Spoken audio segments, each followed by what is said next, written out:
Banjir di sejumlah wilayah Jakarta memicu kemacetan parah. Polisi izinkan pengendara motor masuk tol.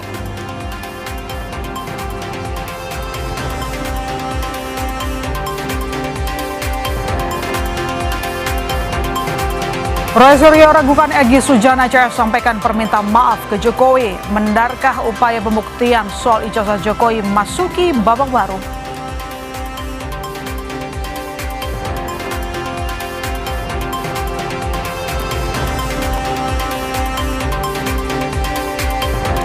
Di tengah tuduhan adanya provokasi Amerika Serikat atas kerusuhan di Teheran, Presiden Iran menyatakan pemerintahannya sedang berupaya memulihkan stabilitas ekonomi.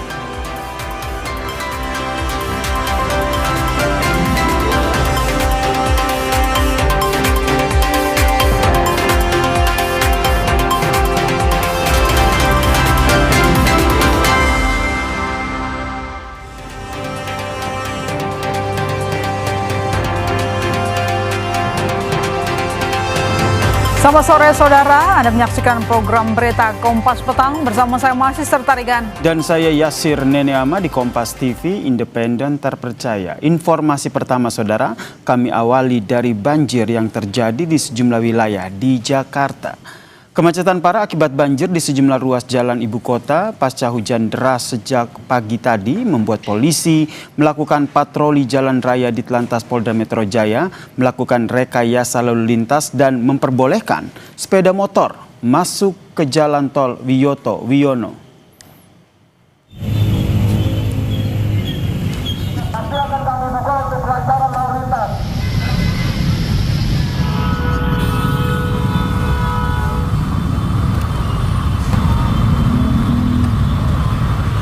Pemotor masuk dari gerbang tol Sunter keluar Kebon Bawang dan juga gerbang tol Jembatan 3 dan keluar di gerbang tol Angke 2 Jakarta Barat dengan pengawalan dari anggota PJR di Telantas Polda Metro Jaya.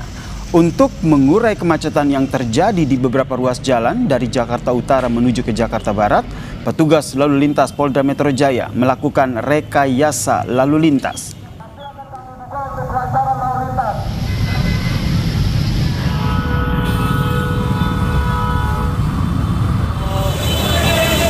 Sunter, di Pasuruan, roda 2. Akibat banjir saudara, pemotor diizinkan memasuki ruas tol Sunter dan keluar di Kebon Bawang serta di ruas tol Jembatan 3 dan keluar di gerbang tol Angke 2 Jakarta Barat. Hal ini dilakukan dengan pengawalan anggota patroli jalan raya di Telantas Polda Metro Jaya untuk mengurai volume kendaraan di jalur arteri. Rekayasa lalu lintas dilakukan selama 20 menit untuk mengurai kemacetan. Di Jalan Yosudarso dan Pluit Raya itu terjadi genangan dan tidak bisa dilalui oleh kendaraan roda 2, sehingga kami melakukan pelayanan masyarakat berupa rekayasa lantas untuk mengarahkan kendaraan roda 2 ke jalan tol. Kemudian durasi yang kami laksanakan untuk kegiatan ini berkisar sekitar 20 menit dan saat ini situasi sudah normal kembali. Hujan deras membuat ruas jalan Jembatan 3 Penjaringan Jakarta Utara terendam banjir setinggi 60 cm. Imbas banjir membuat lalu lintas dari arah jalan Latu Mentan Jakarta Barat menuju Penjaringan Jakarta Utara dan sebaliknya tak bisa dilewati kendaraan. Tak sedikit pengendara yang memutar arah untuk menghindari kemacetan. Akibat banjir, warga memilih putar balik. Banjir di ruas jalan ini terjadi akibat buruknya sistem drainase dan tingginya curah hujan.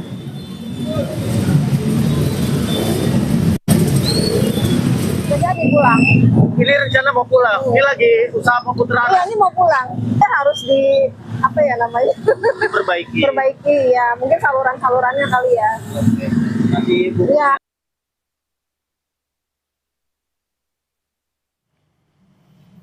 Di Jalan Dan Mogot, Cengkareng, Jakarta Barat, arus lalu lintas macet akibat jalan terendam banjir.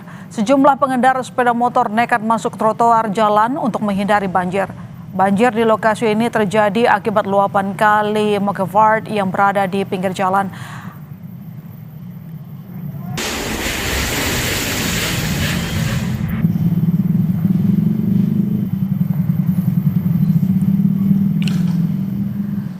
Banjir melanda kampung Kandang, Semper Barat Cilincing, Jakarta Utara setinggi 70 cm. Hujan deras yang terjadi sejak Senin pagi membuat ratusan rumah terendam. Kondisi drainase yang buruk memperparah banjir. Petugas mengevakuasi sebagian warga yang diprioritaskan, yakni anak-anak, perempuan, dan warga yang sakit. 48 warga dievakuasi ke pengungsian di Rusun Embrio, Semper Barat Cilincing, Jakarta Utara. Sementara itu, ada sekitar 400 kepala keluarga yang terdampak banjir di lokasi ini.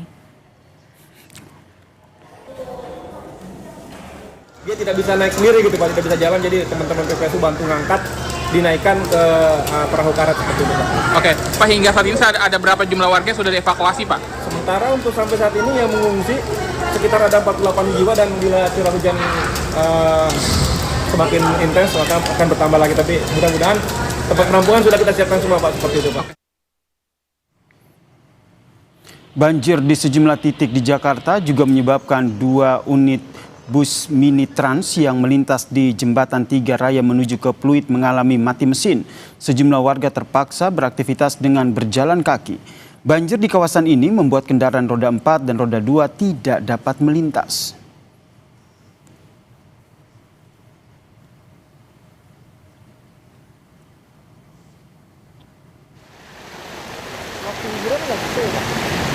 Belok ke kiri, tapi hati-hati got ya. Hati-hati got. Kalau mau matiin mesinnya. Sayang mesinnya nanti mogok. Sementara itu, saudara, banjir setinggi 30 hingga 50 cm merendam ruas Jalan Pelumpang Semper Koja, Jakarta Utara sejak Senin pagi.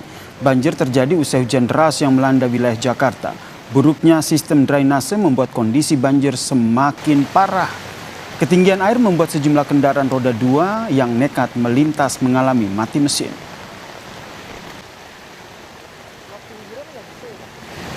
Belok ke kiri, tapi hati-hati got ya.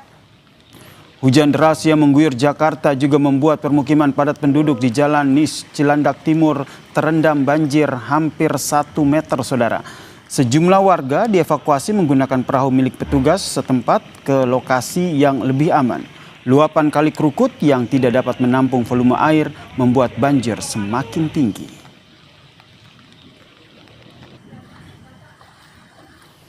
Banjir juga merendam kompleks Polri di kawasan Pondok Karya Mampang, Jakarta Selatan. Ketinggian air mencapai 55 cm. Sejumlah anggota kepolisian bersama dengan petugas BPBD dan juga PPSU bersiaga untuk mengevakuasi warga yang terdampak banjir. Pada Senin petang, saudara, banjir di kawasan ini sudah berangsur surut, namun masyarakat masih kesulitan untuk beraktivitas. Bahwa BMKG memang sudah mengeluarkan peringatan dini untuk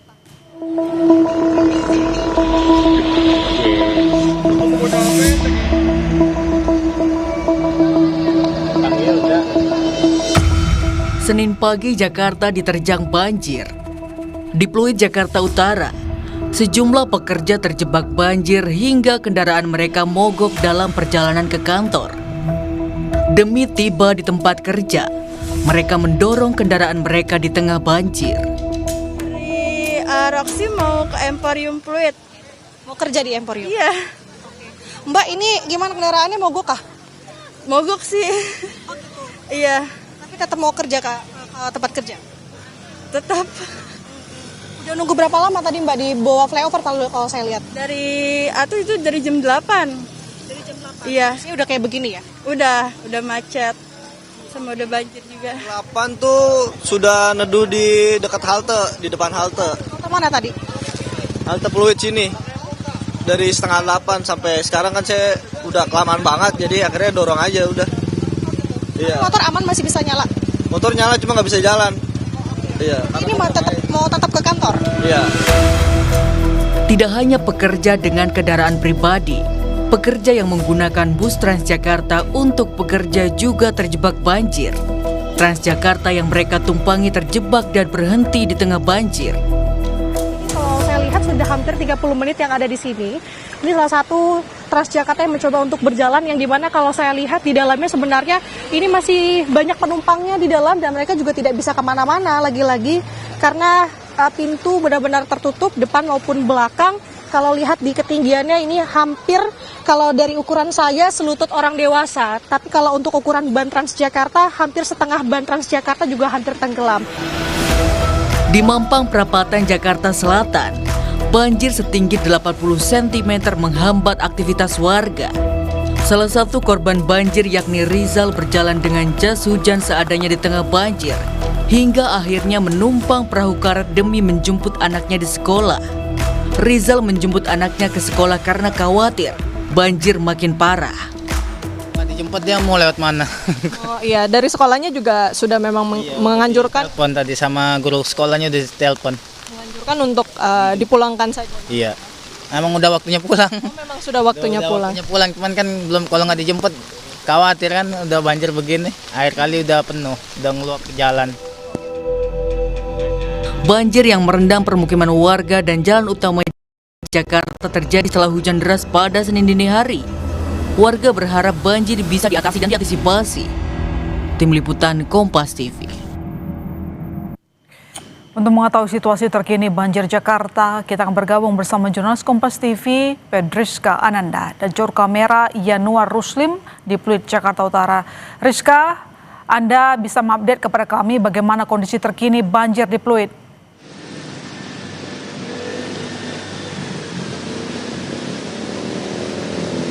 Ya, My Sister, kalau misalkan untuk di titik banjir Jembatan 3 Jakarta Utara ini hanya tinggal genangan air saja. Ini cukup berbeda situasinya jika dibandingkan dengan tadi pagi ketika tadi pagi hujan masih melanda Jakarta. Nah, saya akan menunjukkan kepada Anda, My Sister dan juga saudara, genangan air ini kalau misalkan jika dibandingkan dengan tadi siang ataupun tadi pagi di titik ini cukup dalam, di mana informasi yang kami dapatkan ini hingga mencapai 50 atau 60 cm ataupun hingga paha orang dewasa. Jadi kalau misalkan untuk sore ini hanya tinggal genangan air saja memang sudah surut, namun yang tersisa adalah kemudian genangan air ini mengakibatkan perlambatan kecepatan kendaraan, sehingga memang akibat perlambatan ini terjadi antrian panjang kendaraan hingga ke belakang. Jadi memang ini menjadi perhatian karena jalur ataupun jalan jembatan 3 raya ini cukup vital begitu untuk aktivitas masyarakat. Sehingga memang kalau misalkan tadi pagi banyak juga informasinya masyarakat yang memang terkendala aktivitasnya akibat titik banjir ini. Kalau untuk sore ini bisa dilewati, namun memang hanya terjadi perlambatan. Namun tadi kalau misalkan bisa juga saya gambarkan, My Sister dan juga saudara, banyak juga dari para pejalan ini yang memang memilih untuk menghindari titik banjir ini, sehingga memang memilih belok ke kiri untuk menghindari titik banjir. Jadi memang juga kendaraan umum juga tidak banyak yang melintas, sehingga memang banyak juga masyarakat yang sulit untuk menunggu kendaraan. Ibu, boleh minta waktu sebentar? Ibu siapa namanya? Namanya Bu Wira. Oh ya, Ibu mau kemana? Mau ke Kalideres. Tadi habis dari mana nih? Hah? Habis dari mana tadi? Dari pulang kerja. Jadi tadi pagi macet di sini, Ibu, terganggu nggak? Enggak. Kalau misalkan sore ini gimana, Bu? Kan ini agak sulit mencari kendaraan umum gitu. Kurang tahu ya. Soalnya kan belum keluar ke sana. Kalau di sini mau lancar tapi nggak tahu kalau di sananya mah. Kalau misalkan tadi pagi Ibu nggak terganggu aktivitasnya karena banjir di sini? Enggak, soalnya saya kan berangkatnya pagi itu. Jadi dia belum hujan. Iya. Terima kasih banyak Ibu atas waktunya. Nah, tadi salah satu pejalan kaki yang melintasi jalan jembatan raya ini yang mengatakan bahwa saat ini masih tengah menanti kendaraan umum yang melintas di halte Jaklingko ya saat ini, karena memang kalau misalkan tadi pagi diungkapkan tadi pagi belum hujan, sehingga memang belum terjadi banjir. Memang banjir ini tadi terjadi sekitar pukul 8 pagi ketika memang curah hujan cukup tinggi deras untuk daerah Jakarta dan juga sekitarnya, dan kemudian hingga terjadi genangan air yang cukup lama begitu, sehingga memang hingga tadi siang sekitar pukul 3 sore ini masih terjadi genangan, namun dari pukul 3 sore hingga saat ini sudah mulai surut pelan-pelan. My Sister. Bagaimana dengan rekayasa lalu lintas, mengingat sekarang kan juga jam pulang kerja?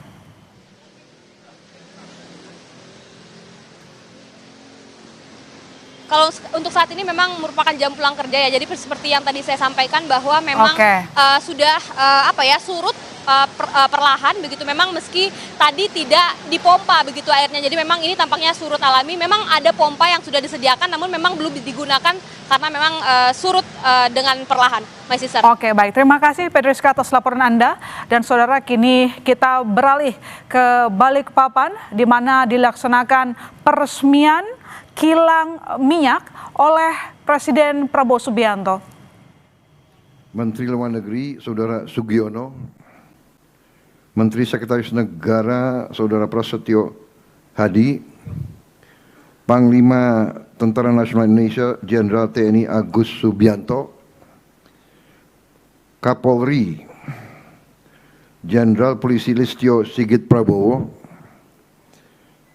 Kepala Badan Pengendalian Pembangunan dan Investigasi Khusus Saudara Aris Marsudianto,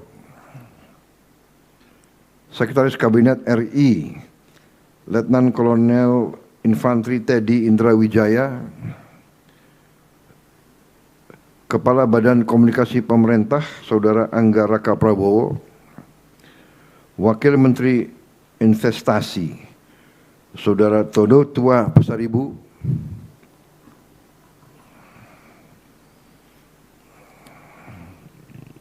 coba dicatat tidak hadir. Yang saya hormati Gubernur Kalimantan Timur Saudara Rudi Masud,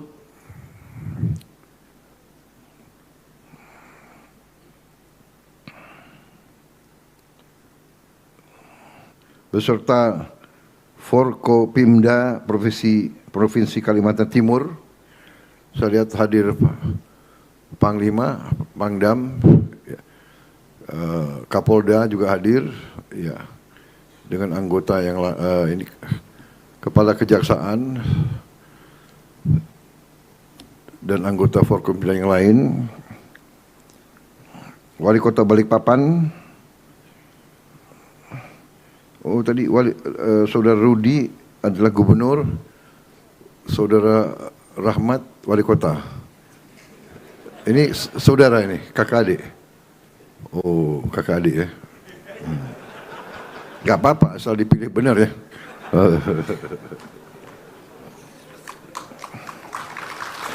Wakil Gubernur hadir, Wakil Gubernur. Wakil Gubernur ini soalnya orang Gerindra di sini nih. Jangan Golkar aja. Friend, kita friend. Hadir juga saya dicatat di sini Sultan Kutai Kartanegara, Ing Marta Dipura Sultan Aji Muhammad Arifin. Hadir. Oh, yang mulia. Sultan kok ditaruh di belakang? Di depan. Yang saya hormati dan banggakan para tokoh masyarakat, tokoh agama, serta seluruh hadirin undangan, rekan-rekan pers dan media yang turut hadir. Saudara-saudara sekalian, tentunya kita selalu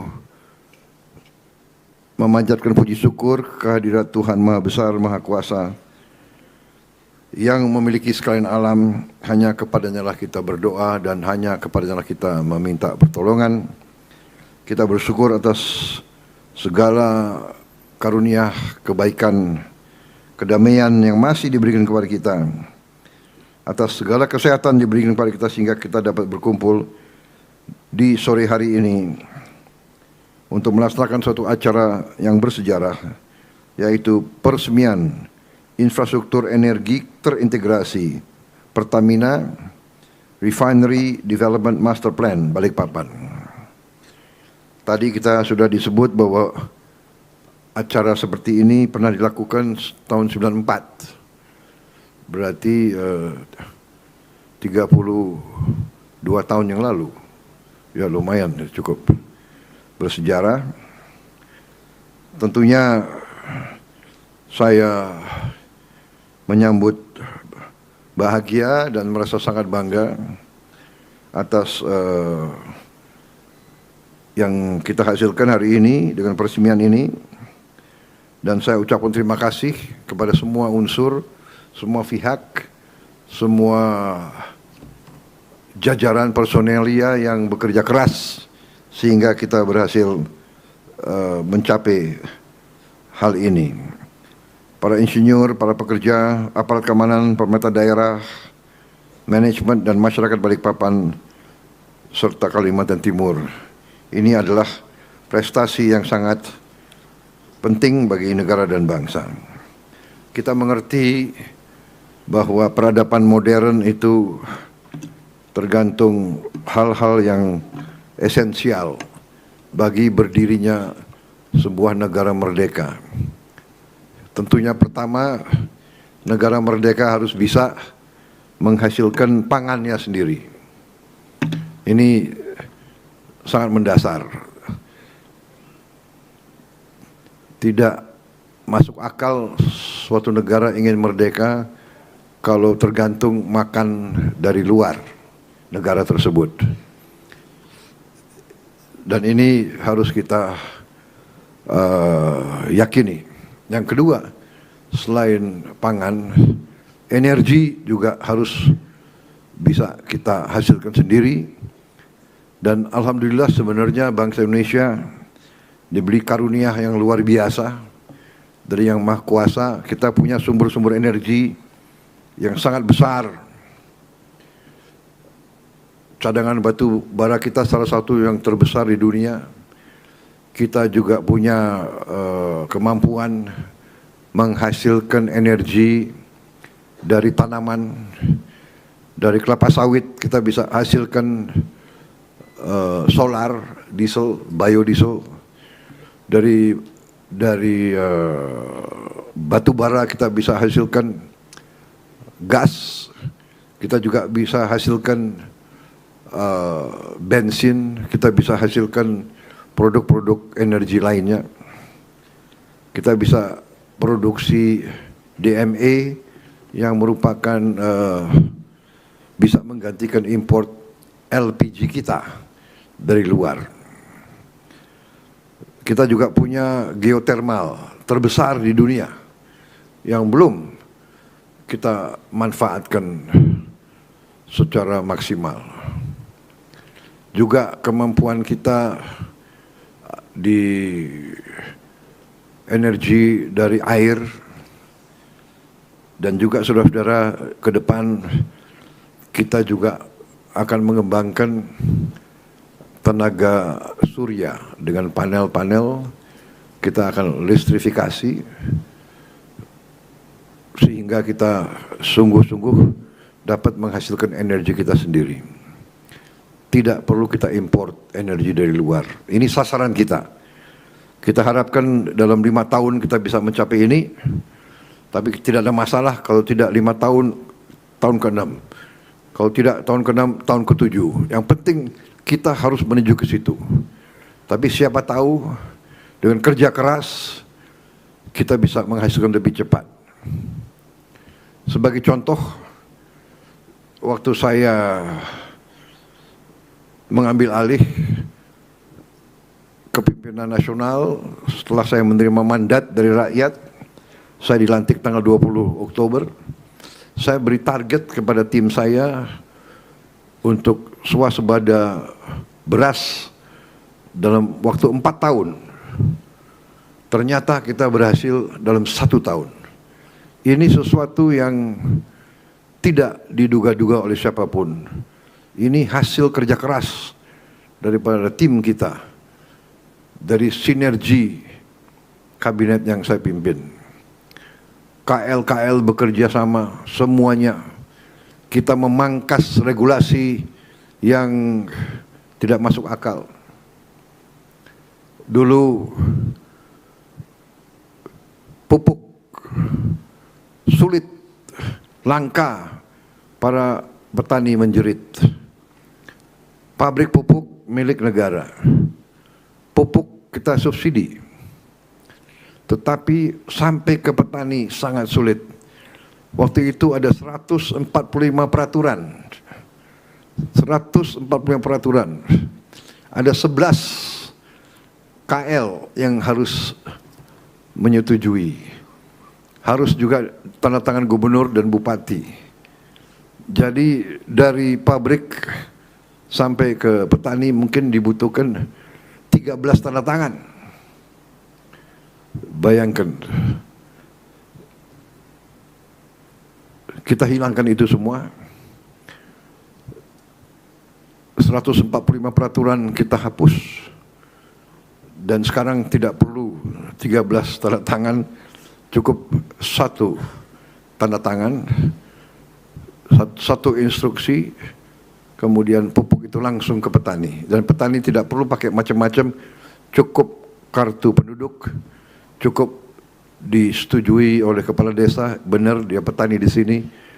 Dan akhirnya kita berhasil, pertama kali dalam sejarah bangsa kita berhasil menurunkan harga pupuk sebesar 20%.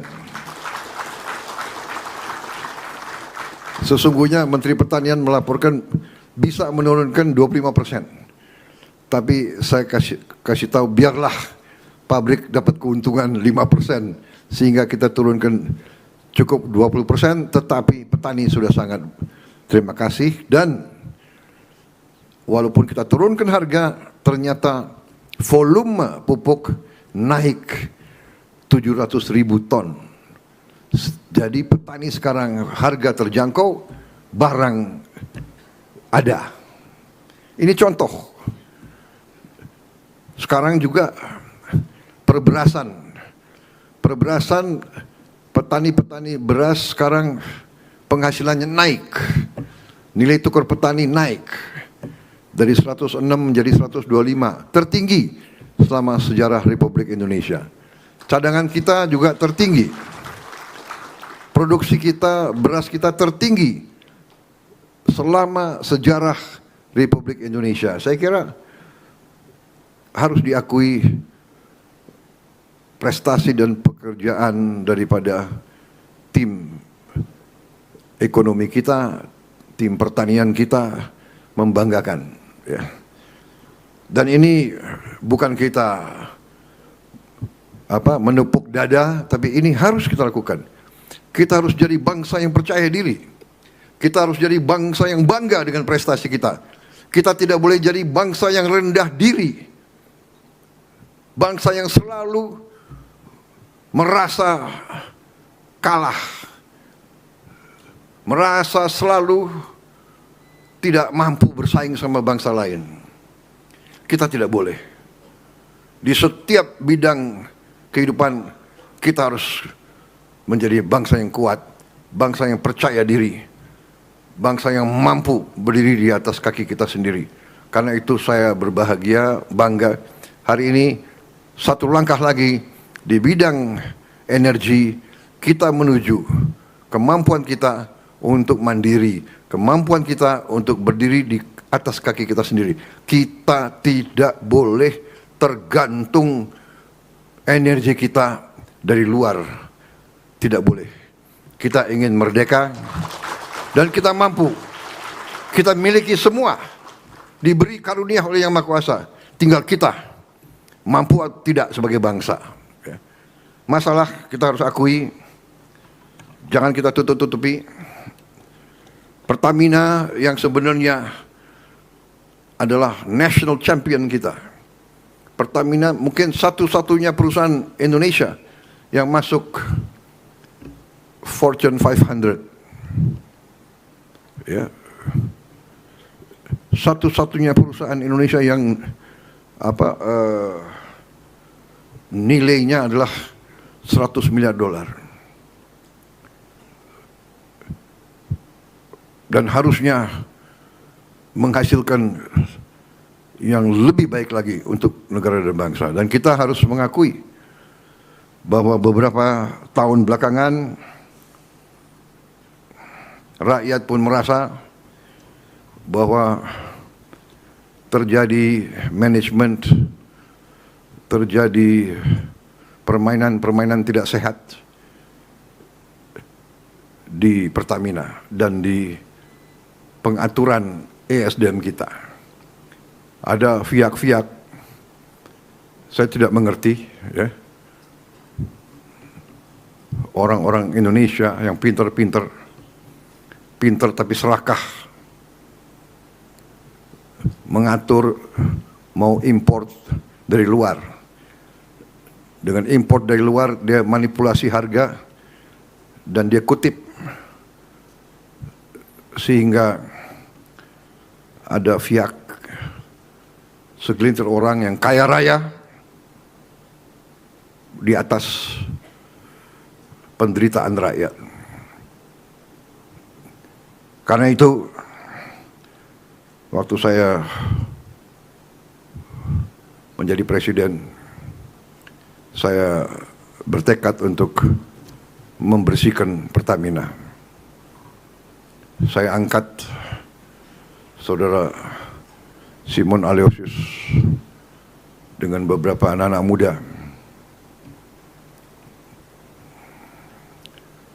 dan saya beri tugas, jangan korupsi, jangan kau cari kaya di atas kepercayaan ini. Direktur Utama Pertamina sangat strategis. Anda bertanggung jawab atas sebuah perusahaan $100 miliar.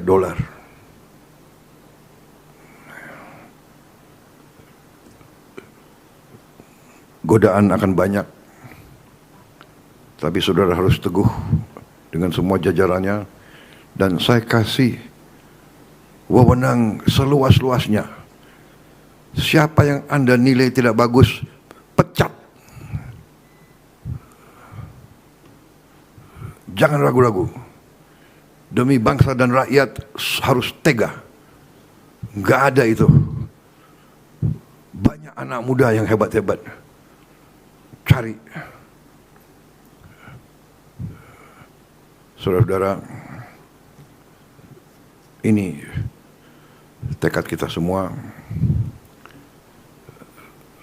Terus saya pesankan, mari kita hasilkan untuk rakyat kita pemerintahan yang bersih, manajemen yang amanah,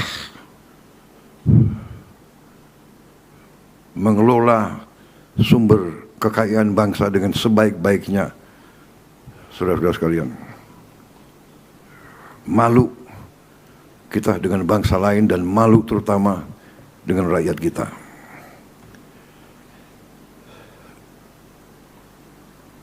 Praktek-praktek markup, penipuan.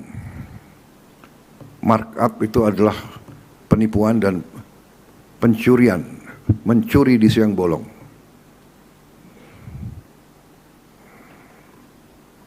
Dan sekarang teknologi sekarang ada sehingga cepat ketahuan kalau markup. Kalau ada pejabat yang ingin melaksanakan praktek-praktek lama, saya kira sangat keliru. Kita prihatin. Saya tidak tahu berapa direksi Pertamina yang sudah masuk penjara, saya tidak tahu. Karena negara dan bangsa membutuhkan dan menuntut manajemen yang terbaik. Kelola dengan baik. Saya sangat terkesan tadi Direktur Utama mengatakan, menggunakan istilah Pertamina Wira, Perwira. Ini luar biasa, ini saya kira nafasnya seperti itu. Nafasnya harus seperti itu. Bangsa-bangsa yang bangkit, bangsa-bangsa yang kuat, kita harus contoh. Jepang, Korea, bangsa yang tidak punya sumber daya seperti kita, tapi kuat. Nasionalismenya kuat. Kalau tidak salah semua perusahaan di Korea, di Jepang, ada saatnya mereka semua berdiri lagu kebangsaan dikumandangkan. Semangat nasionalis, semangat patriotik, cinta tanah air ini yang harus mendorong semua jajaran Pertamina. Ya, itu dia tadi speech dari Presiden Prabowo Subianto di mana meresmikan kilang minyak terbesar tahun 2026, saudara, dengan total investasi 7,4 miliar dolar Amerika Serikat atau setara dengan 120 triliun rupiah. Ini merupakan terbesar. Tadi disampaikan dan disinggung soal mengurangi impor minyak mentah. Dan saudara, jangan kemana-mana, Kompas Petang masih akan segera kembali. 3 pencuri kendaraan bermotor yang menyebabkan seorang warga terluka akibat ditembak pelaku di kawasan Palmerah Rabu lalu ditangkap. 2 senjata revolver disita sebagai barang bukti.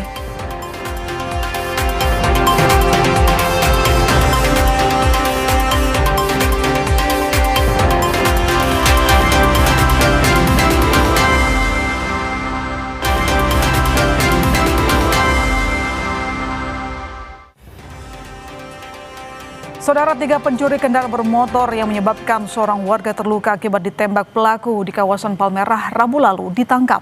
2 senjata revolver disita sebagai barang bukti.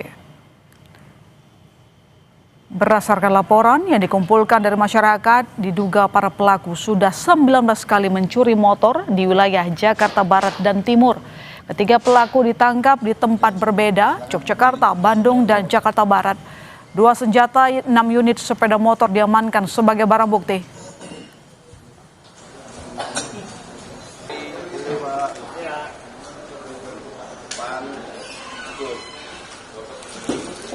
Keterangan 19 laporan polisi lain yang dilakukan oleh kedua pelaku tersebut 3 bulan sebelumnya di wilayah Jakarta Barat maupun Jakarta Timur lagi, dan mengeluarkan senjata api lalu menembakkan senjata tersebut sebanyak 4 kali, dan salah satunya mengenai salah satu warga masyarakat di 2 pucuk senjata api jenis revolver, kemudian 12 butir peluru tajam.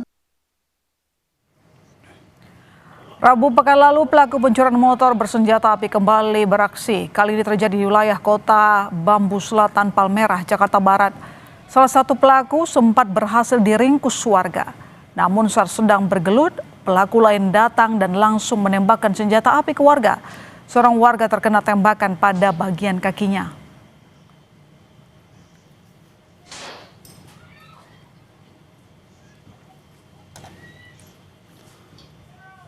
Sorotan lain, saudara, aksi unjuk rasa besar-besaran mendukung pemerintah digelar di berbagai wilayah di Iran seiring dengan meningkatnya gelombang protes nasional di negara tersebut.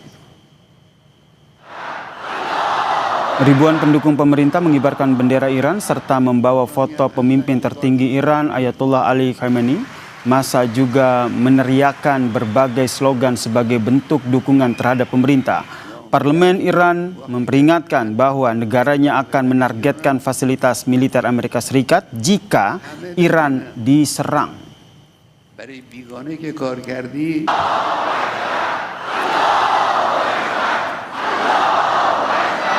کسانی هم هستن که کارشون تخریبه.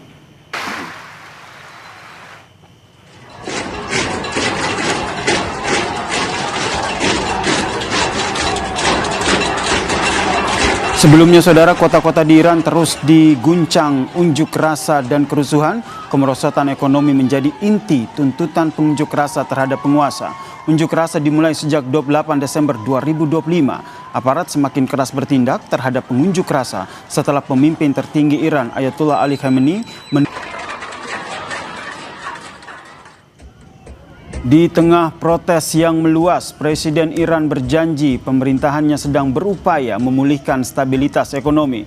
Presiden Iran mengaku siap mendengarkan rakyatnya setelah 2 pekan demonstrasi nasional yang digelar dengan kekerasan yang semakin meningkat. Presiden juga menegaskan tidak akan membiarkan perusuh mengganggu negara.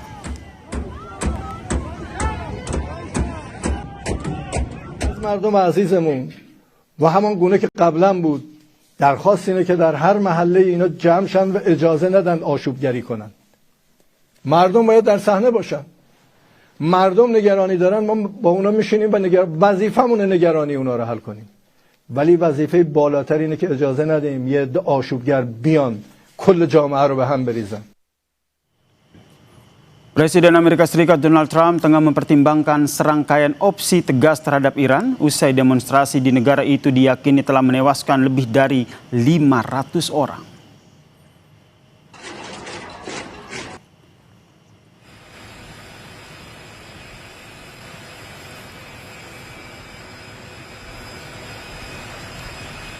Saudara, suasana di Iran semakin panas menyusul aksi unjuk rasa yang sudah berlangsung hampir 3 pekan. Pemerintah Iran menuding Amerika Serikat ikut memanas-manasi aksi unjuk rasa ini. Lalu bagaimana masa depan pemerintahan Iran? Kami membahasnya bersama dengan pakar hubungan internasional UNPAD, Mas Teguh Rejasa yang telah bergabung bersama kami di Kompas Petang. Selamat petang, Mas Reza. Selamat petang, salam dari UNPAD di Bandung. Anda melihat ini aksi unjuk rasa dan kejadian yang terjadi di Iran ini semata-mata hanya dipicu oleh masalah ekonomi atau ada penyebab lain? Terlebih kalau kita kaitkan dengan tudingan bahwa Amerika berada di balik kekacauan ini.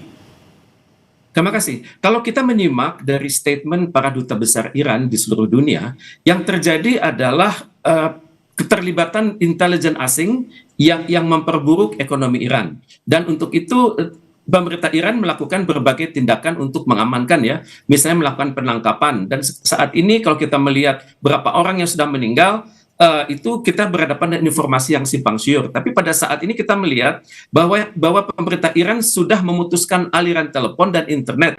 Dan memang keadaan memburuk karena diprotes oleh sekitar 85 juta warganya. Dan kita perhatikan kelompok-kelompok oposan sudah menggunakan Starlink dan jaringan-jaringan pribadi seperti telepon satelit.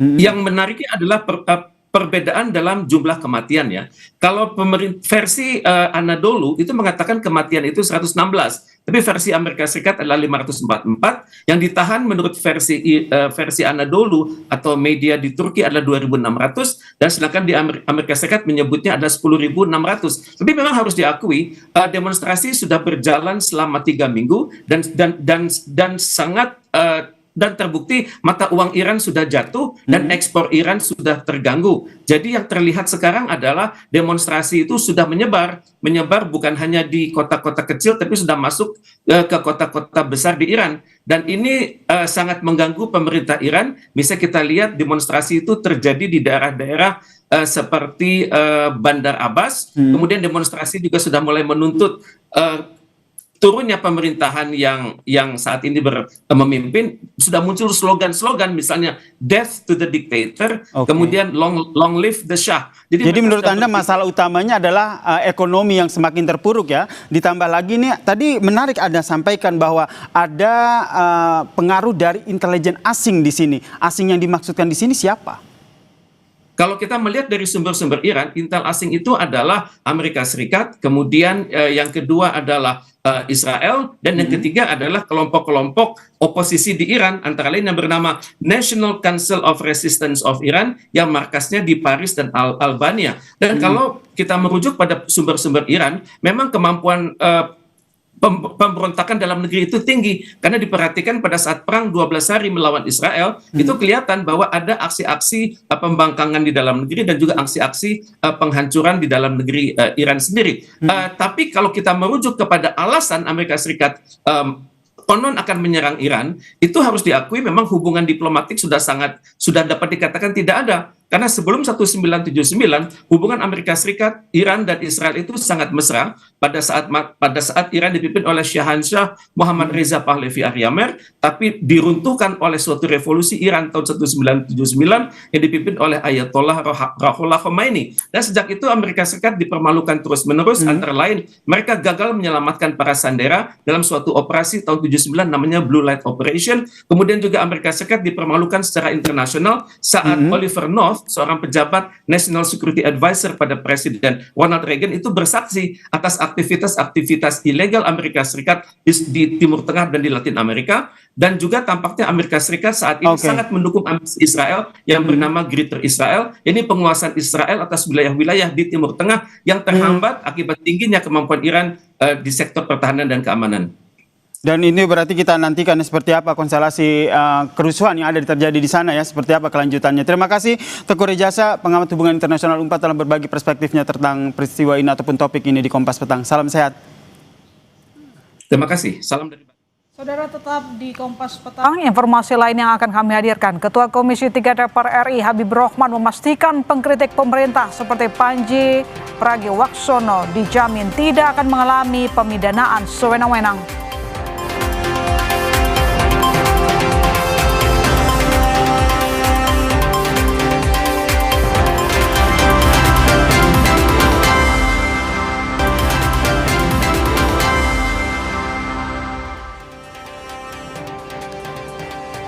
Terima kasih Anda masih menyaksikan Kompas Petang, Saudara. Ketua Komisi 3 DPR RI Habibur Rahman memastikan pengkritik pemerintah seperti Panji Pragiwaksono dijamin tidak akan mengalami pemidanaan sewenang-wenang. Menanggapi kritik terhadap pemerintah yang disampaikan komika Panji Pragiwaksono, Ketua Komisi 3 DPR RI yang juga politisi Gerindra Habibur Rahman menyampaikan berdasarkan KUHP dan juga KUHAP yang baru, pengkritik pemerintah seperti Panji Pragiwaksono tidak akan mengalami pemidanaan sewenang-wenang. Habibur Rahman menegaskan KUHP baru menganut asas dualistis, yakni penjatuhan sanksi pidana mensyaratkan mens rea atau sikap batin saat perbuatan dilakukan. Dengan KUHP dan KUHAP baru, pengkritik pemerintah seperti Panji Pragiwaksono kami jamin tidak akan mengalami pemidanaan sewenang-wenang. KUHP baru menganut asas dualistis, yakni pemidanaan atau penjatuhan sanksi pidana bukan hanya merujuk pada terjadinya perbuatan pidana, tapi juga mensyaratkan adanya mens rea atau sikap batin pada saat pidana dilakukan. Selamat malam atasan Republik Indonesia. Seharusnya polisi tidak meneruskan sama sekali. Ini sudah terang benderang bukan tindak pidana. Apalagi memanggil terlapor buat apa? Kaitannya dengan pelayanan kepolisian, kalau itu delik yang dimaksud itu adalah delik aduan, kepastiannya kan harus diberikan juga, tidak langsung sepihak. Setelah menerima laporan soal dugaan kasus penghasutan dalam materi stand up mens rea, polisi tengah merencanakan jadwal penyelidikan, di antaranya memanggil para pihak untuk dimintai klarifikasi. Polisi juga akan memeriksa bukti-bukti yang diserahkan pelapor saat membuat laporan. Kalau ada laporan polisi, selanjutnya kawan-kawan penyelidik itu membuat rencana penyelidikan dengan setelah itu melayangkan surat undangan klarifikasi kepada masing-masing yang nama yang sudah diberikan, baik pelapor, saksi maupun nanti pasti akan melakukan klarifikasi juga kepada saudara yang PP yang sebagai terlapor.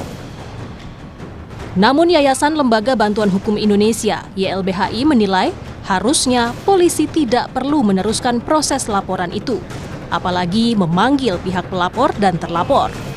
Ketua YLBHI Muhammad Isnur menekankan laporan ini tidak ada unsur pidana. Jadi seharusnya polisi tidak meneruskan sama sekali. Ini sudah terang benderang bukan tindak pidana. Apalagi memanggil terlapor buat apa? Kalau ini bukan tindak pidana, ya hentikan proses sejak awal gitu. Coba kalau emang nggak paham KUHP, konsultasilah dengan kejaksaan. Saya potong sebentar, ingin menegaskan Mas Isnur. Jadi menurut Anda ketika pertama kali polisi menyampaikan konferensi pers, yang tadi sama-sama kita dengarkan juga, harusnya langsung menyampaikan bahwa kasus ini tidak bisa dilanjutkan. Begitu yang ingin Anda tekankan? Kalau setiap laporan yang bukan tindak pidana diteruskan, dipanggil sana-sini, capek banget penyidik. Sementara itu, Kompolnas menilai memproses laporan pelapor merupakan bagian dari pelayanan kepolisian sehingga tidak menimbulkan persepsi publik adanya penolakan pelayanan dari Polri. Pemeriksaan lebih untuk mengklarifikasi secara resmi soal legal standing pelapor dan adanya unsur pidana atau tidak. Dan pelayanan kepolisian, kalau itu delik yang dimaksud itu adalah delik aduan, kepastiannya kan harus diberikan juga, tidak langsung sepihak. Tiba-tiba ini ditolak nanti, jadi dipersepsikannya itu yang perlu dihindari, adanya penolakan pelayanan. Prosesnya kita dorong bahwa semua apa yang disampaikan oleh pihak pelapor itu ya diklarifikasi, termasuk apakah pelapor itu punya kedudukan hukum tidak, mengatasnamakan sebagai korban Muhammadiyah, dan dari pihak Muhammadiyah sejauh yang NU dan Muhammadiyah memberikan pernyataan di publik itu malah mengundang klarifikasi. Itu artinya klarifikasi untuk dimintakan klarifikasinya secara resmi. Sebelumnya, PBNU menilai pelapor tidak mewakili warga NU atau Nahdiyin, bahkan organisasi yang disebut sebagai korban dalam laporan polisi tidak ada di dalam organisasi NU. PP Muhammadiyah juga menyatakan hal yang sama, tidak mengenal organisasi yang tercantum dalam laporan polisi. Patut dinanti apa langkah Polri dalam mengusut kasus ini. Tim Liputan, Kompas TV. Kita ke informasi lainnya, Saudara. Presiden Prabowo Subianto mendatangi kota Banjarbaru, Kalimantan Selatan untuk meresmikan total 166 sekolah rakyat. Prabowo optimis target pembangunan 500 sekolah rakyat akan tercapai di tahun 2029. Kedatangan Prabowo Subianto disambut hangat oleh para siswa dalam kunjungannya. Prabowo meninjau sejumlah ruangan di sekolah rakyat seperti ruang kelas, perpustakaan, dan sejumlah fasilitas lainnya termasuk ruang makan. Sekitar 2.000 peserta termasuk siswa dan para wali murid ikut dalam acara peresmian ini. Dalam sambutannya, Prabowo optimis target 500 sekolah rakyat akan tercapai pada tahun 2029. 116 sekolah rakyat yang diresmikan tersebar di berbagai provinsi, yakni di Pulau Sumatera 35 titik, Jawa 70 lokasi, Bali dan Nusa Tenggara 7 titik, Kalimantan 13 titik, Sulawesi 28 titik, Maluku 7 titik, dan Papua 6 lokasi.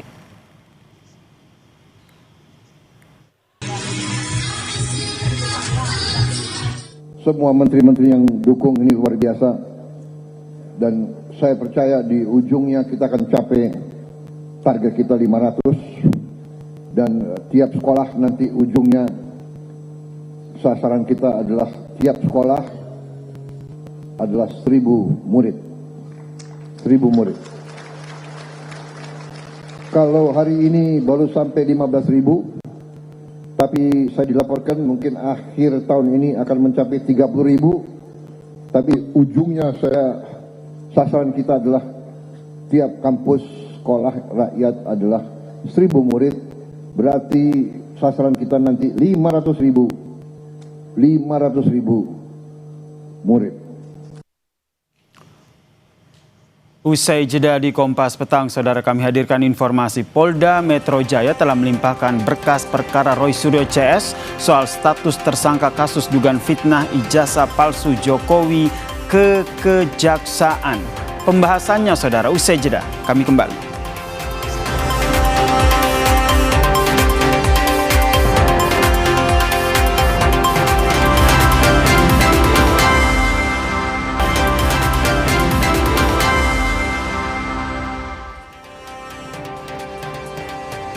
Saudara, Polda Metro Jaya melimpahkan berkas perkara Roy Suryo CS yang merupakan tersangka kasus dugaan fitnah ijazah palsu Jokowi ke Kejaksaan.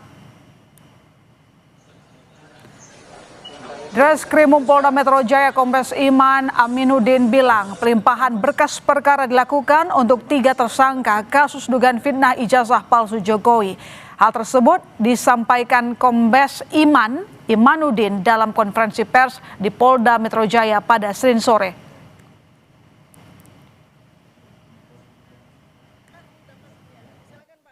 Kami limpahkan untuk 3 tersangka yang sebelumnya. Kemudian penyidik tentunya akan berada pada posisi yang netral. Mana yang menjadi pilihan upaya hukum yang diambil oleh para pihak, itu menjadi hak dari para pihak itu sendiri. Restoratif Justice, tentunya KUHP kita juga mengakomodir itu, dan kita akan pegang itu sebagai pedoman di dalam proses penegakan hukum kita. Sementara itu, para pelapor kasus dugaan ijazah palsu milik Presiden ke-7 Joko Widodo mendatangi Polda Metro Jaya untuk penuhi panggilan penyidik.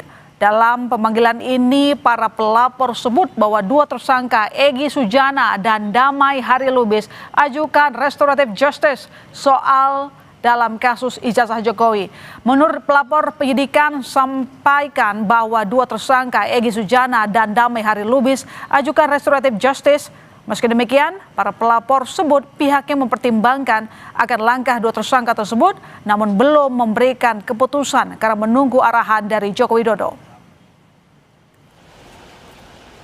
Terkait pertemuan Bapak Egy Sujana dan DHL ya, Damai Hari Lubis, itu juga menjadi pembahasan.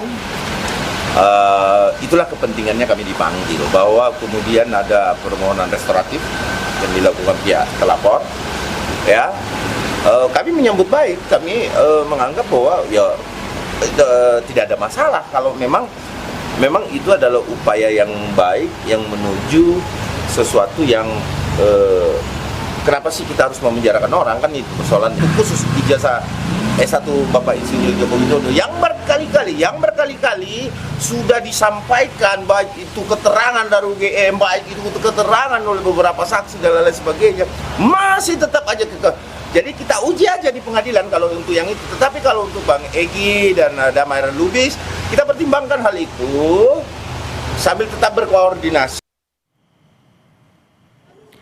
Tersangka kasus ijazah Jokowi Roy Suryo kembali merespons pertemuan Egy Sujana Damai Hari Lubis dengan Jokowi di Solo, Jawa Tengah. Roy bilang dalam pertemuan tersebut Egy tidak pernah sampaikan permintaan maaf ke Jokowi. Hal ini disampaikan saat Roy Suryo bersama Rismon Syarifar dan Tifauzia saat mengunjungi Kementerian Pendidikan Dasar dan Menengah hari ini. Roy mendapat informasi dari sahabatnya yang menelpon Egy Sujana bahwa Egy tidak pernah menyampaikan permintaan maaf ke Joko Widodo. Bahkan Egy memberi nasihat kepada Joko Widodo agar perkara ini tidak membuat gaduh. Tepuk tangan untuk Kementerian Pendidikan Dasar ini Pak Andes juga terima kasih ya, langsung diperintahkan oleh wakil.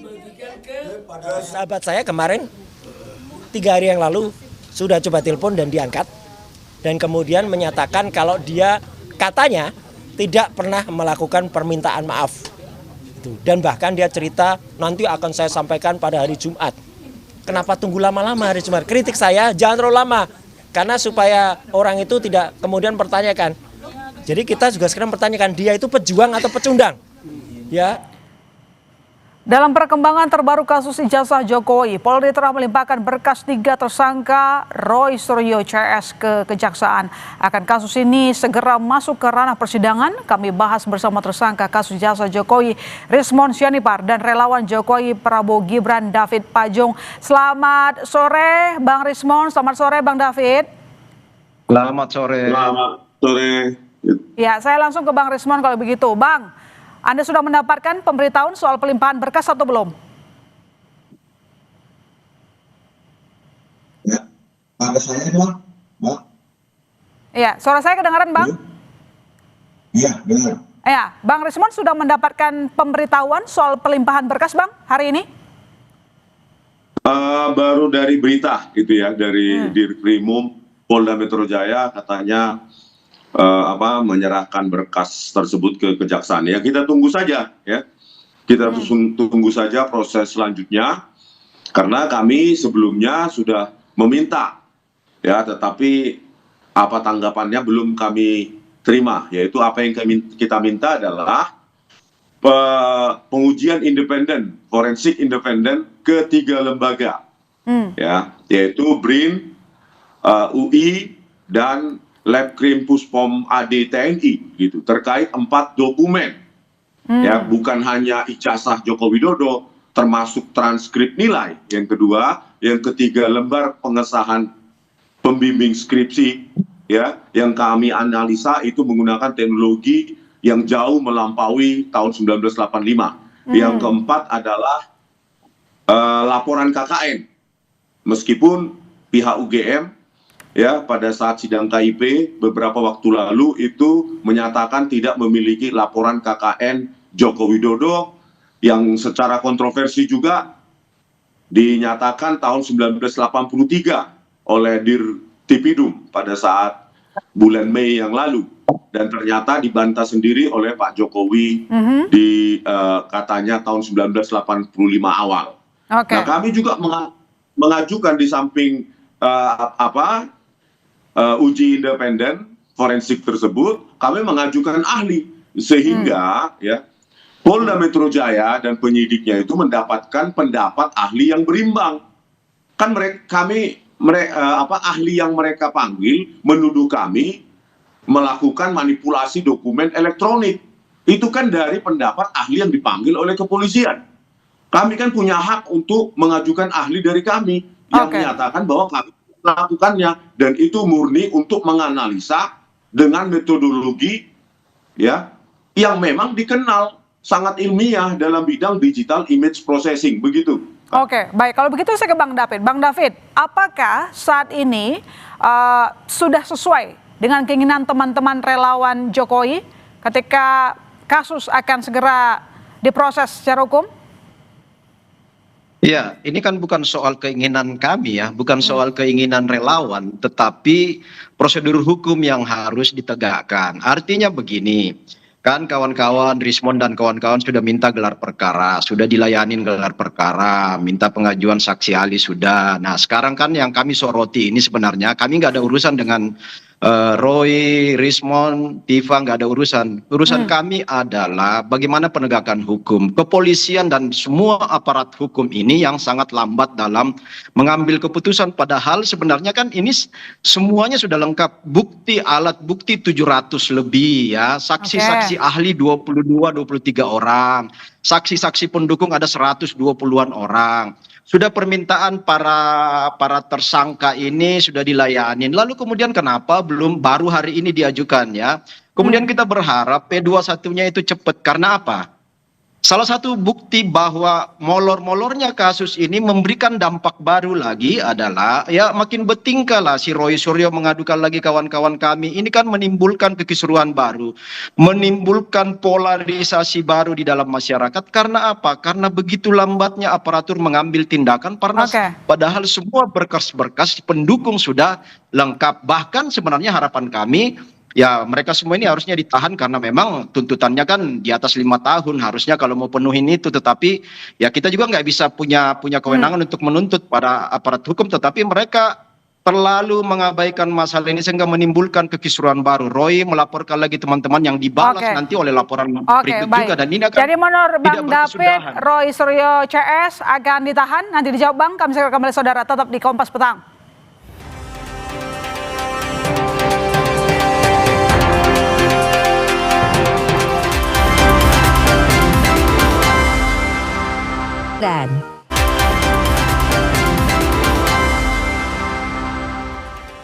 Ya, Bang David singkat saja. Jadi Anda yakin bahwa Bang Rismond dan kawan-kawan akan ditahan? Ya, seharusnya dari dulu begitu penetapan tersangka harusnya ditahan. Mudah-mudahan dengan diajukannya berkas ke kejaksaan, kejaksaan tidak selelet dan tidak selamban langkah kepolisian ya, supaya cepat P21. Karena apa? Ini menimbulkan kekisruhan baru dari para pelaku yang terus membuat ulah di tengah masyarakat, membuat polarisasi, mengancam persatuan anak-anak bangsa ini. Kami berharap kejaksaan lebih cepatlah supaya P21 kan ini juga membuat keadilan bagi saudara Rismond, Roy dan Tifa. Kalau mereka nggak bersalah, tetapkan nggak bersalah. Kalau mereka bersalah, cepat keputusan ini supaya jangan membuat kekisruhan. Baik, kalau Bang Rismond bagaimana? Anda yakin bisa memenangkan kasus ini? Sudah berlarut, Bang? Ini perkataannya Bang David ini tolong diatur dikit ya. Siapa yang mengatakan kami menimbulkan kekisruhan, perpecahan? Loh, si Roy itu. Loh, ya? Si Roy itu menimbulkan kekisruhan baru. Anda mengatakan Roy, Rismond dan Tifa. Loh, ya, kapan kami melakukan kekisruhan? Kelakuan Anda ini sudah menimbulkan polarisasi, menuding sana sini. Berbicara, ya. Jaga. Oh iya, Anda seenaknya menuding mantan presiden memalsukan. Kami melakukan kekisruhan. Loh, dengan kasus Anda ini, Anda menimbulkan polemik. Anda menimbulkan polemik. Mana buktinya? Loh, sekarang Anda tersangka. Sekarang Anda tersangka bagaimana bukti? Baik. 700 alat bukti membuat Anda tersangka. Bukti tersangka itu adalah Anda sudah menimbulkan polemik. Menimbulkan polemik di tengah masyarakat, polarisasi. Baik, Bang Rismond, 2 dari 8 tersangka bertemu dengan Jokowi dan bahkan menyampaikan, mengajukan mekanisme restoratif justice. Anda tahu itu? Anda membenarkan hal tersebut? Saya tidak tahu dan saya tidak peduli juga ya tentang pengajuan restoratif justice oleh Bang Egy Sujana maupun Bang Damai Hari Lubis. Tetapi ya dari pernyataan Bang Egy Sujana lewat telepon pada saat itu Mikael Sinaga menelpon Bang Egy Sujana dan di situ lewat speaker saya dengar, saya ada di situ mengatakan Bang Egy Sujana saat itu mengatakan ada 2 orang Polri. Yang pertama, penyidik dan atasannya membersamai Bang Egy Sujana dan Bang Damai Hari Lubis pada tanggal 8 Januari 2026. Nah, kita tidak tahu bagaimana etika profesionalisme dari penyidik yang mengantarkan tersangka ke kediaman pelapor. Satu. Yang kedua, ada tidak korelasinya antara pertemuan tersebut ya yang menurut Bang Egy Sujana dibersamai oleh penyidik maupun atasannya ya yang mengumumkan tadi. Nah, apakah ada hubungannya itu ya perintah Jokowi pada saat pertemuan itu dengan pengajuan berkas kami ke kejaksaan? Itu perlu diklarifikasi baik oleh Polda Metro Jaya maupun oleh Bang Egy Sujana. Ini harus secepatnya. Karena bagaimana etika dan profesionalisme penyidik mengantarkan itu. Harusnya jika ada pengajuan restoratif justice, hal tersebut dilakukan di Polda Metro Jaya. Baik, Bang David, itu kata Bang Rismon. Ada penyidik yang ikut ke kediaman Jokowi. Pertama, itu kan baru informasi. Yang kedua, kalaupun itu lewat telepon kalaupun itu terjadi informasi itu bukan informasi sembarangan itu. Ya, teman saya yang mendampingi Egy Sujana, kawan saya 2 dari Rejo relawan Jokowi, 2 orang Mas Rahmat sama Darmijal mendampingi langsung loh. Itu kawan dekat kami lah. Nah gini, saya mau bilang gini Mas Rismon ya, seandainya pun penyidik mendampingi nggak ada yang salah, karena pertama dalam konteks ini bagian dari proses kasus. RJ itu harus ada saksi, harus ada bukti, harus ada mediator. Mungkin saja mereka menempatkan diri sebagai mediator kalau si Egy dan Damai Lubis mau melakukan RJ perdamaian dengan meminta maaf. Jadi ada orang yang di tengah-tengah yaitu penyidik untuk menyaksikan dan membuktikan bahwa ada perdamaian. Dan memang kemarin ada permintaan maaf menurut teman kami yang mendampingi Egy dan Damai Lubis. Itu clear, mereka minta maaf dan ada doa. Minta maaf ya, minta maaf ke Jokowi. Egy dan Damai minta maaf katanya Bang Rismon. Kalau dari versi informan Anda, minta maaf atau enggak? Informasi dari kawan kami yang mendampingi ya. Baik, itu versi rekan dari Bang David. Silakan, Bang Rismon singkat. Dari telepon tersebut, Bang Egy Sujana membantah, menyangkal ada permintaan maaf secara eksplisit kepada Joko Widodo. Itu menurutnya. Ya, ada yang menyaksikan melihat ada permintaan. Silakan Bang Rismon. Melihat ada permintaan. Bisa nggak saya bicara dulu? Silakan Bang Rismon. Ya, jadi dari telepon tersebut ada pernyataan yang keluar, di samping ada polisi aktif, penyidik dan atasannya. Yang kedua, tidak ada permintaan maaf eksplisit dari Bang Egy Sujana. Silahkan kalau saling membantah, silahkan kalian saling membantah ya antara Bang Egy Sujana, Polda Metro Jaya maupun relawan Jokowi ya, Pak Rahmat, Muhammad Rahmat dan Darmijal.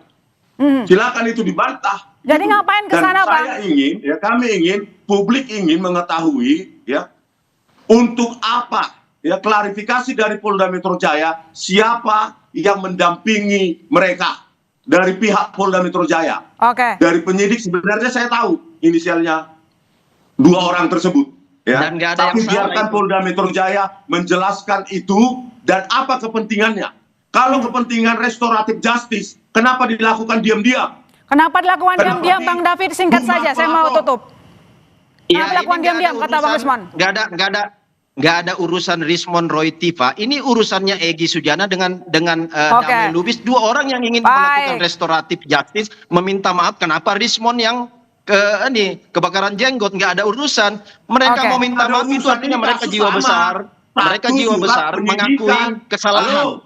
Mereka mengakui kesalahan mereka. Baik, Baik, kita tunggu nanti episode berikutnya ya. Terima kasih Bang David, terima kasih Bang Rismon telah bergabung di Kompas Petang. Sampai jumpa. Saudara jangan kemana-mana, program Kompas Petang masih akan segera kembali.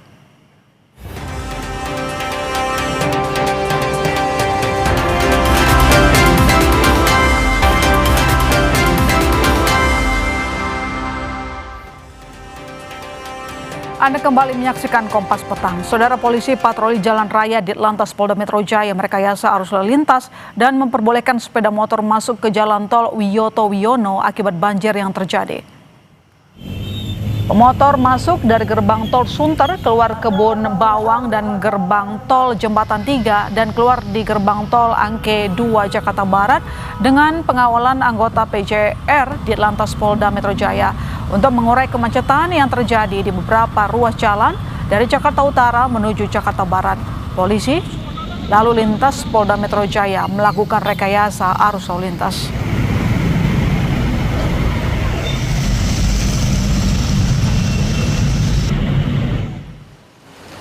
Banjir yang menggenangi sejumlah titik di jalan tol menuju Bandara Internasional Soekarno-Hatta hingga Senin petang, saudara. Banjir juga menyebabkan akses menuju bandara mengalami kemacetan panjang. Sejumlah kendaraan yang melintas hanya bisa melaju dengan kecepatan rendah. Update situasi terkini kita sapa jurnalis Kompas TV, ada Niko Anggriawan dan juga juru kamera Denny Yosua. Selamat petang Niko. Kalau dilihat di belakang Anda nampaknya masih terjadi banjir, arus lalu lintasnya seperti apa? Ya, Yasir dan juga saudara, kalau misalnya kita mendeskripsikan bagaimana situasi arus lalu lintas di tol Cengkareng yang mengarah ke Bandara Internasional Soekarno-Hatta, ini Yasir dan juga saudara, mulai dari kilometer 31 400 hingga kilometer ke 23 di tol menuju bandara, ini sudah terjadi kepadatan. Dan hingga saat ini banjir di tempat saya melaporkan, tepatnya di kilometer 31 400 ini, ketinggian airnya ini sudah mencapai 50 cm, yang mana ketika siang tadi ketinggian air juga melebihi dari ketinggian yang telah saya sebutkan tadi. Saat ini sudah mulai berangsur-angsur surut, dan saat ini juga yang bisa ditunjukkan oleh juru kamera Kompas TV Denny Yosua, ada sejumlah petugas yang mengatur arus lalu lintas, dan juga karena kepadatan yang terjadi di tol Cengkareng mengarah ke Bandara Internasional Soekarno-Hatta ini cukup panjang, Yasir dan juga saudara. 10 km dari kilometer 31 ini tentunya ada sejumlah rekayasa arus lalu lintas seperti buka tutup jalur yang sempat diberlakukan pada siang tadi. Buka tutup jalur ini diberlakukan apabila ketinggian air melebihi batas normal, dan juga pengemudi atau pengendara ini dialihkan menuju tol Kunciran Serpong untuk menuju ke Bandara Soekarno-Hatta. Dan kalau misalnya selain penanganan arus lalu lintas, Yasir dan juga saudara, ada beberapa penanganan yang dilakukan oleh pihak pengelola tol, yakni Jasa Marga, ini menyediakan mobil pompa yang digunakan untuk menyedot air. Kurang lebih ada 6 unit mobil pompa di sini, Yasir dan juga saudara. Tentunya kita harapkan ketinggian air yang terjadi di tol Cengkareng ini nantinya akan berangsur-angsur surut dan bisa melancarkan aktivitas masyarakat yang ingin terbang lewat Bandara Soekarno-Hatta. Yasir, kembali ke studio. Terima kasih jurnalis Kompas TV Niko Anggriawan atas informasinya. Situasi terkini di sana, banjir masih menggenangi jalan menuju ke Bandara Soekarno-Hatta. Informasi tadi sekaligus menutup perjumpaan kita di Kompas Petang. Saya masih Sertarigan. Dan saya Yasir Neneama. Tetap saksikan Kompas TV, independen terpercaya. Salam sehat.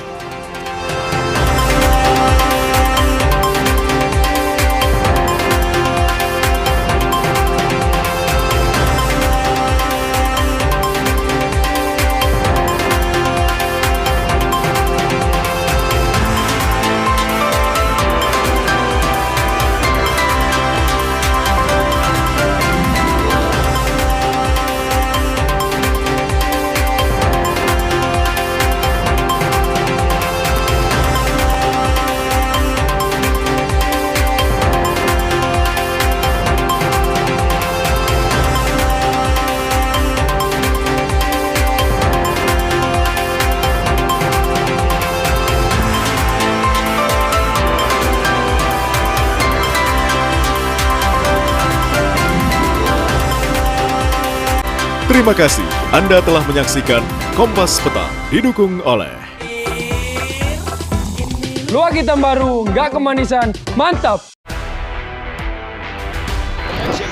Saya ketemu sama beberapa pemain, juga sama saya. Nggak ada kesempatan untuk kita, apalagi lo kota sendiri main naturalisasi semua dari luar. Menjadi PR pertama bagi John Hartman untuk mampu membawa Piala AFF ke negara kita? Ya, betul. Ini momentum kita saat kita menjuari kualifikasi pra Piala Dunia tahun 85. Hanya tinggal selangkah lagi kejuaraan dunia di Meksiko tahun 85.